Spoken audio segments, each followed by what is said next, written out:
How do you enforce the law when respect for a religious leader becomes a form of immunity?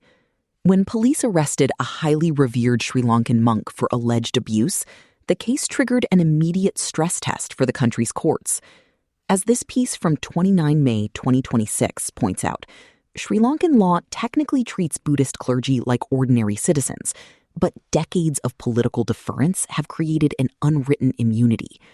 The story holds up as a clear-eyed look at the friction between religious authority and state power. It asks how a newly elected government, promising equality, can actually enforce criminal law against figures tied to sacred national identity. Written by Ritindra Kuruwida in The Diplomat. Narrated for Arva. The chief prelate of the Attamastana, the 8 sacred Buddhist sites in the ancient Sri Lankan city of Anuradhapura, the Venerable Palagama Hemarathana Thero, was arrested recently in connection with allegations of sexually abusing a 15-year-old girl. The child's mother was also arrested for aiding and abetting the abuse. The court has imposed a foreign travel ban on the monk. He was later released on strict bail conditions. The case has drawn intense public attention in Sri Lanka.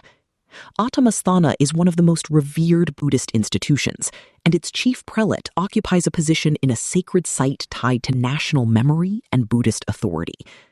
But public concern is not limited to the allegations or the post Hemarathana Thero holds. The conduct of institutions around the case has also come under scrutiny. The Anuradhapura Magistrates Court ordered the arrests after the National Child Protection Authority informed the court that police had delayed acting on complaints. Sri Lankan law does not place Buddhist monks above other citizens. A monk accused of a criminal offense is subject to the same criminal law as anyone else.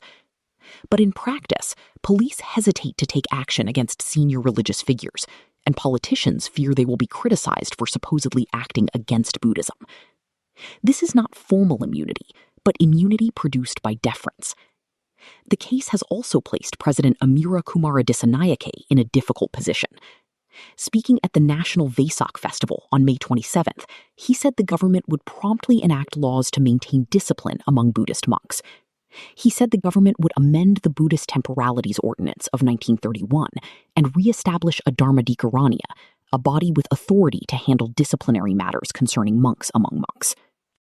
Dissanayake made the announcement on the eve of Vesak, the most important Buddhist festival, and framed the move as a response to requests from the highest Buddhist prelates. He was not presenting himself as a secular ruler disciplining the Sangha from outside, but claimed to act with the sanction of Buddhist authority.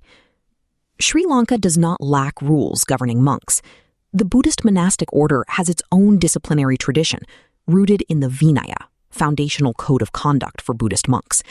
The Nikayas, or monastic fraternities, have their own rules and hierarchies. Temple property and office holding are regulated by law, including the Buddhist temporalities framework. Reformers have also debated the Katikavatas, monastic constitutions, as a way of codifying discipline within the Sangha. This is also a problem of legal pluralism. Several legal and moral orders operate at once, and they do not always point in the same direction.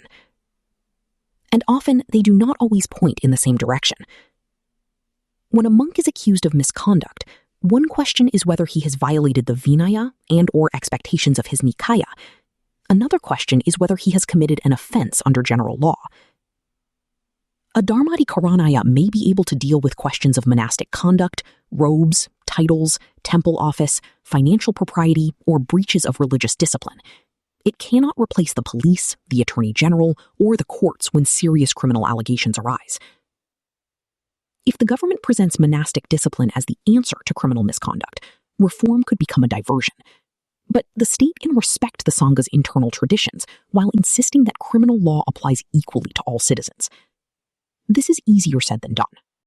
Buddhist monks in Sri Lanka have never been only ritual figures. Ancient Sinhalese kings frequently sought the advice of the monks. They also played an important role in resisting the colonial powers in Sri Lanka. That legacy explains why the Sangha commands respect. It also explains why the state finds it difficult to draw boundaries. In recent times, the relationship between monks and politicians has served both sides. Politicians seek the blessing of senior monks because it helps them speak to Sinhala Buddhist voters. In return, governments have given the Sangha access, funds, land, official status, and protection. At times, they have also looked away when politically connected monks crossed legal or ethical lines. This bargain has turned some senior monks into both moral authorities and political actors. Governments consult them on education, devolution, constitutional reform, archaeology, and land. Some of this reflects Buddhism's real place in Sri Lankan society, but it has also created a gap between religious respect and political privilege. Many ordinary Buddhists may revere the robe while still worrying about the politicization, commercialization, and misconduct of sections of the clergy. In an article published in Anthropology Today, Amitav Ghosh and H.L. Senavaratne pointed out that the monks' modern public role changed sharply in the 20th century.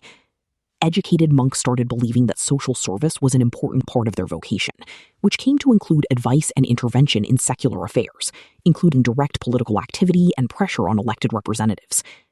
This made the monk not merely a religious guide, but also a political actor. Some monks became teachers, activists, trade union leaders, intellectuals, and nationalist campaigners.